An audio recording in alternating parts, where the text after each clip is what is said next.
On the 18th of August,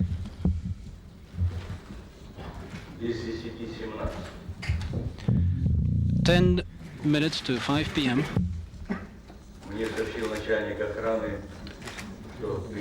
the chief of my security guard told me that a group of people had arrived who demand a meeting with me. I said that I was not expecting anyone, I had not invited anyone, and no one had informed me. Why are those people here? The chief of the security guard told me, said, suicides can now propose a totalitarian regime in the country. They again demanded that demanded that I should resign. I said, you will never see me do any of this that you propose in your ultimatum, and you should say that to those who sent you here. And no dealings are possible with you any longer. You can say that the president is ready to sign any telegram, any cable. We will be signing on the 20th the Union Treaty. I was finishing my speech, the preparation of my speech at that ceremony. At 4 p.m. I had talked to Shakhnazarov, and near me was my assistant, Mr. Chernaev, who was not, however, attending that talk with those plotters. And we had to talk on the 20th to the leaders who were signing the treaty, and on the 21st we had to talk at the Council of Federation to the other Republican leaders, the republics with whom we have not yet agreed at the level of government. That's where we have to talk. I said, well, you will have an emergency, but what happens next? What happens next, the next day? You should try to forecast what would happen. The next step and the next step. The country will not support you. You want to play on the difficulties that we are going through. You think that the country will support any dictator? I was working with Mr. Chernaev at that time on a major article, 32 pages, and one of the scenarios was there. And the authors of that scenario were, and some of the characters for that scenario were there. And my argument was that that scenario was death, was ruin to our society, was an impasse that will throw society back and that will bury everything that we have now. I am ready to face the Congress of People's Deputies. I am ready to face the Supreme Soviet. If some members of the leadership have doubts, I am ready to face all those bodies. If emergency is needed, I'm ready to discuss that, but I will be for a different way, for consensus, for further reform, and for cooperation with the West. Those are the three areas which we have to do together in a synchronized way, particularly since other nations are ready to cooperate with us at this time. But that was a discussion with deaf people. They were ready. Obviously, the machine had begun to work, as is clear now, and I said, no longer any dealings are possible with you. You should report to your people that I am categorically against what you propose. You will be defeated, but I fear for my country, for my people, and for what we have done. So that was the end of that talk.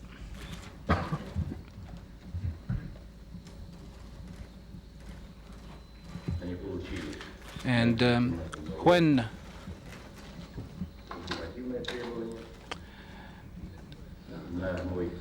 they received my reply to their ultimatum, they left with my demand that they tell their people what I have said. But then the machine had begun to work. I was fully isolated from the sea and from land. 32 of my personal security guard were with me until the very end, and they said that they will defend me until the very end. They divided the area into zones to defend my family and me, and they said that they will be with me until the end. When we found out that at the press conference, those people said that I was gravely ill and that I was unable and to continue, and they hinted that I will probably not be able to go back to normal again. It was quite clear to me that they concocted those quote-unquote facts. And of course, we decided, my family and our security guards decided not to ask for food and to live by our food supplies. There were reasons for that. I really was amazed at how blind those criminals were, and how crazy those people were, politically and in every other way. So 72 hours of total isolation, of confrontation. They tried psychologically to break me.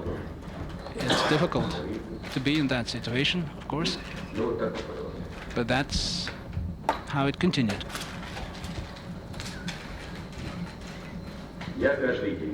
Every day, in the morning and at night, I demanded that communication lines be restored for the president. I demanded a plane for me to go to Moscow to resume work. After that press conference, I demanded that a refutation be published, a denial be published against the falsehoods about my health that were given by those very healthy people with those hands. You know, that you were asking the right questions. You really humiliated them at that press conference. You know, but those who led the press conference said that the questions should be without emotions. So all was switched off, but we found some old transmitters. We found some old receivers, some old radio receivers, and my security guards found the antennas, and we really tried to catch BBC, to listen to the BBC. That was the best. The BBC, we heard the BBC best. Radio Freedom. And then the Voice of America was heard. That's how those boys who listened reported to me. I want to thank Soviet and foreign reporters. I've just spoken to the Soviet people on TV, and I said that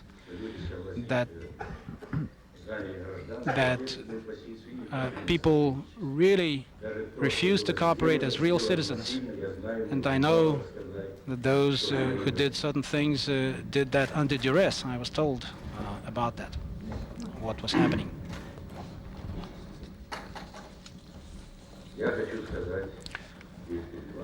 I would like to say to you that we have seen that those 6 years were not in vain.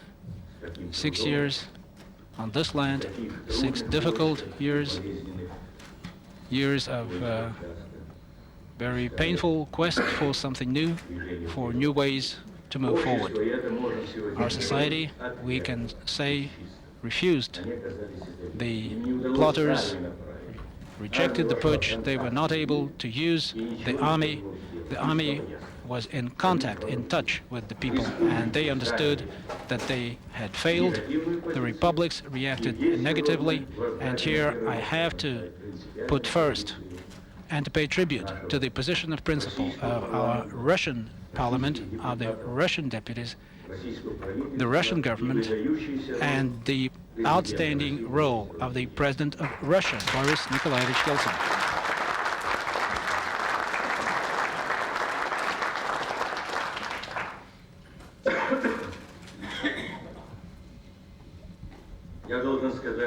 I have to say that today we have to pay tribute to the principled stand of the people of Moscow and Leningrad and of a number of other regions. The attempt to create the semblance of any support in the country. Of course, you can find certain things in our country, anything in our country, but basically the country rejected that bloody road, and I think that's the best argument, that's the best plebiscite that shows what the real position of the people is. It's difficult to get any other kind of plebiscite, a better kind of plebiscite.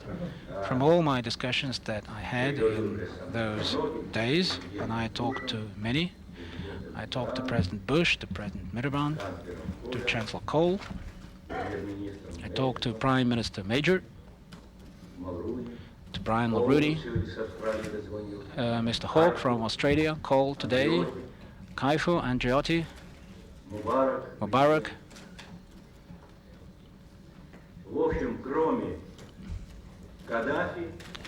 Only Gaddafi. Other than Gaddafi, Saddam Hussein, and Rubix.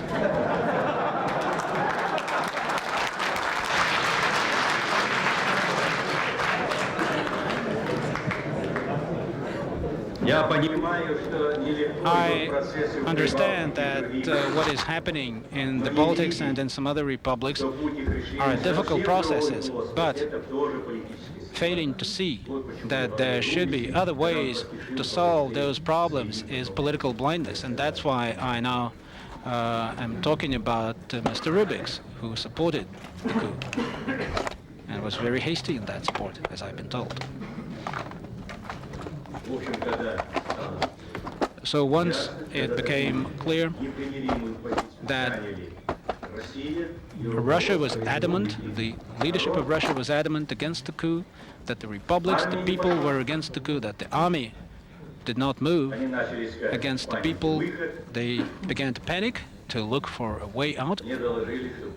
I was told that a group of plotters, of the conspirators, had come to the Crimea to talk to the president and to take him to Moscow. When they arrived, I said, you should arrest them here, apprehend them here in this house, and tell them that I'm not going to talk to any one of them until government communications are switched on. They said it would take some time. I said, well, I'm in no hurry, not now. And the government communications were switched off, and I began to talk to the people. First, I talked to Boris Nikolaevich Yeltsin, then to Nazarbayev, to Kravchuk, to Demintei Karimov.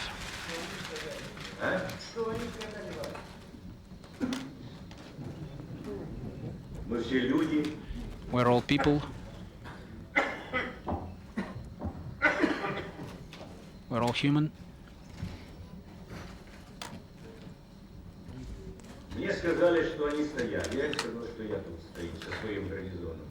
They said to me that they were standing. I said, I'm standing here with my garrison for 72 hours. I was in that state of tension. My security guards thought at some moment that there might be an assault from the sea, but the sailors conversely were indicating, as we understand, to the president that they would not participate. The Navy was not participating. Even those who were in the tanks in the cities were not participating. So then I began to work, and I said to General Moiseev that he should begin to take authority, take charge of the Ministry of Defense. He had just arrived to Moscow from the Crimea, where he was resting, that he should give orders to the forces to go back to the barracks, that Yazov will be arrested. That was done immediately. I found the commandant of the Kremlin, and I asked him who was in charge of the regiment, of the security regiment of the Kremlin. And I said to them that only I and the commandant of the Kremlin can give orders to them. Anyway, I began to call all the strategic points to put an end immediately to all of that, because the situation was still rather dangerous, because people who were, because even en route, I could have been destroyed. And then the plane with the delegation of Russia, I was told that the plane with the delegation of Russia was on the way. I said that I will first talk to them. I asked Ponyakov and Moiseyev to make sure that they land not in Simferopol, but at the military airfield near me. Anyway, I began to work.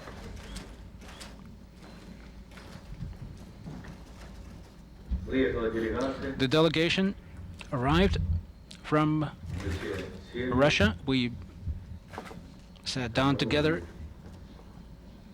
We found that there was total understanding between us. I think that what we had gone through added, all of us, a lot of experience and of understanding of what happens when the democratic forces are united and what happens when the democratic forces are divided. Sometimes, at some points, we can kick each other in the forehead and become almost enemies. We should not do that. We began to think about how to transport ourselves back to Moscow. Then we began to plan that. Ivashko and Lukyanov arrived then, who were not given transportation earlier. As for the plotters, I did not receive them, and I said that I would not talk to them. We divided them into groups, and they were taken in planes to Moscow, and they were isolated and arrested in Moscow. I gave orders not to admit anyone to the Kremlin of those people who collaborated, and so on. We began to work.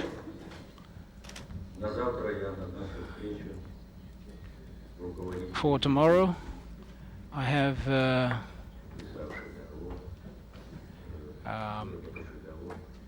scheduled a meeting of the 9 republics who have prepared the Union Treaty.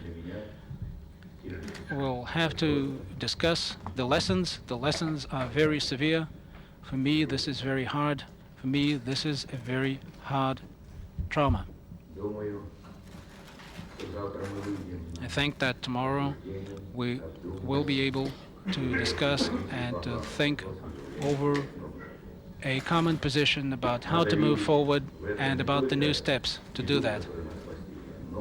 It is not just a bad thing that has happened to us. We should also see that we have a chance. We have a tremendous chance as a result of those events, because those events have shown to us the real position of our people. In my discussions with foreign leaders, with the leaders of foreign countries, they emphasized that. They emphasized the position of the Soviet people, the position of the army. That position shows that in the Soviet Union,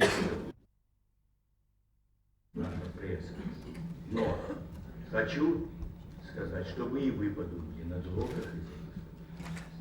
Нельзя просто. Нам нужна культура, политическая культура.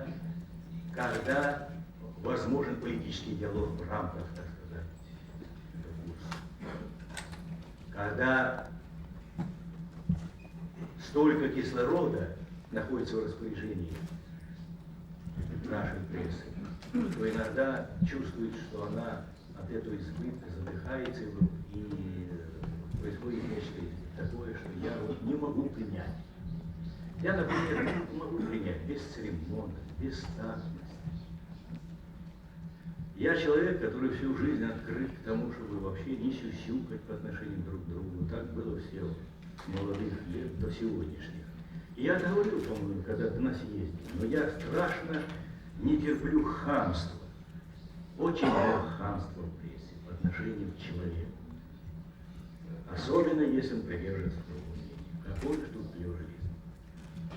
Культура и ответственность не повредят ни политическим движениям, политической борьбе и вообще отношениям, ни прессе. Подумайте, примите сами решение. Подумайте, вы увидите, что я убежден, что аргументированное выступление имеет воздействие. Я, например, вот сидит писатель Герман, драматург наш известный. Он один из первых сначала своими краткими эссе отреагировал в литературной газете. Ну а вообще говоря, один из участников подготовки перестройки через свои пьесы еще тогда, в те времена, которые от них отличались от журналистской позиции. Вот логика, я вам скажу, где сливается мастерство литератора и с политическим умом, очень логичным. Я ценю ее размышления. Даже тогда, когда не разделяю. Но это так и должно быть. Я, кстати, этим заговорщикам, которые прибыли, я сказал, хорошо, у вас позиция. Вы ситуацию оцениваете так. Кстати, расхождений в оценке нет. Но вы считаете, что ее надо решать вот так, чрезвычайным положением, мерами. Я другого мнения. Ну так давайте выйдем на съезд, Верховный Совет, и там будем определяться. Так и давайте. Но унижать. Вы посмотрите, что пишет. Я перестал многие газеты из-за того писать, что я знаю, что они заранее как издевательски пишут. Анализируя мои позиции. Это не анализ, это трескотня политическая, не глубокая. Задеть, ах мы, вот так. Я многое перестал читать. Серьезно я? Самый серьезный разбор. Самый трудный приговор. Нелицеприятный, но аргументированный, когда идет разбор. Даже когда и аргументы, может быть, я не разделяю, и не те они, и не соответствуют. Но видно, что человек хочет понять и свое понимание представить. Я такое уважаю.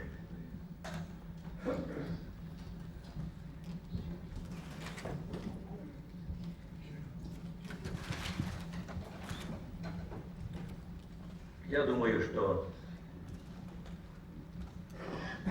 то, что я, находясь в отпуске,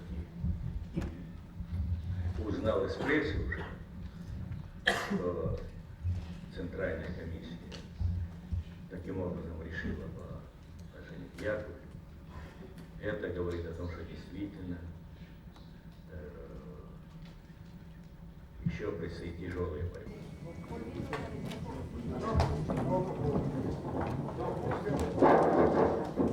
Señor presidente, volviendo otra vez al Partido Comunista, ¿podría suceder? Going back to that topic of the Communist Party, do you think that things different can happen, or different things will happen? Do you believe that conservative people who don't want to reform with you will not do that? Do you believe that Mikhail Gorbachev will leave the Never tried to conceal his positions. I am a committed socialist. I'm for the socialist idea. This is not something that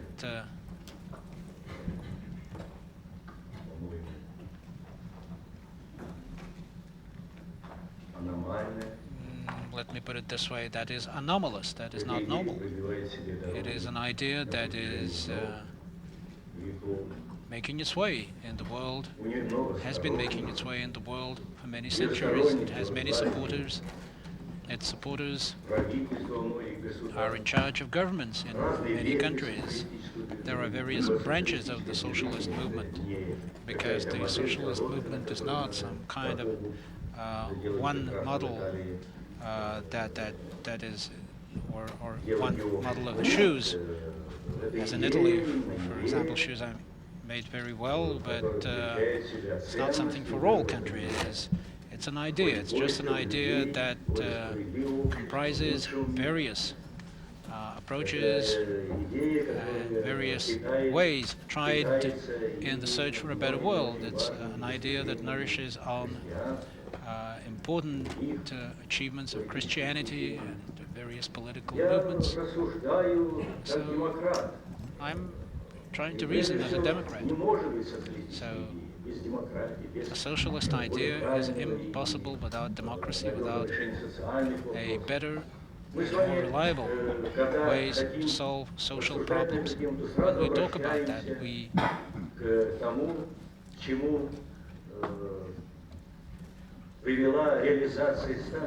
have, of course, to consider the Stalinist model and what happened as a result of that Stalinist model of society. But does that have anything to do with the real socialist idea? It's just the banners, the slogans that they used. And so very often they ask, was the October Revolution a catastrophe for the country, or was it a real revolution? And I understand why this question is asked, because historically the results have not been that the hopes of the people who were revolutionaries at that time have not been justified. But it's not the result of implementing the ideas of the October Revolution, of that really popular revolution. Those were the results of the injection of the Stalinist model into our society. So those are two different things. I am a committed socialist. The ideas of socialization are present in other movements too, so why should I cancel that? So very often they say, why is Gorbachev swearing on that socialist choice? Well, I'm not taking any oath on that socialist choice. I'm a man of principle. I have said I've been courageous enough over these years to say quite a few things about Stalinism. And I've said that we have to totally abandon Stalinism to realize the socialist idea. But that's in the context of our society. I've said that we have to abandon that religious trust in the Marxist classics. But we have to use real dialectics, we have to use the methods of historical analysis. We have to use those lessons, but we have to understand our own experience, the experience of peoples around us. So we have to be creative.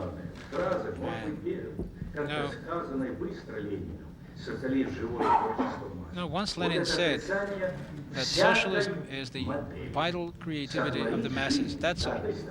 And that means the rejection of any model. People themselves have to create their lives in every society.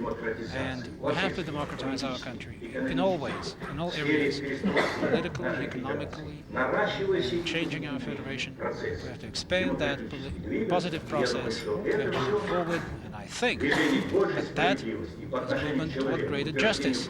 That is movement toward greater freedoms and rights for the people, for the individuals. That, I think, is movement toward that socialist idea. That's how I understand that without waxing too theoretical, trying to speak in normal human terms. And now the BBC.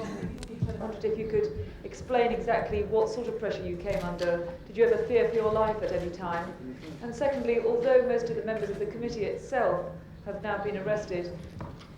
Well, first of all, I think that I should begin with the latter part of your question. I don't think that we should begin a witch hunt after what has happened, and we should begin to act using methods of the past. I think that within the framework of our democracy, of our glasnost, of moving toward a state based on the rule of law, we should take all decisions now. And so when I was told that the columns of demonstrators were near the Central Committee, were also near the KGB building, and they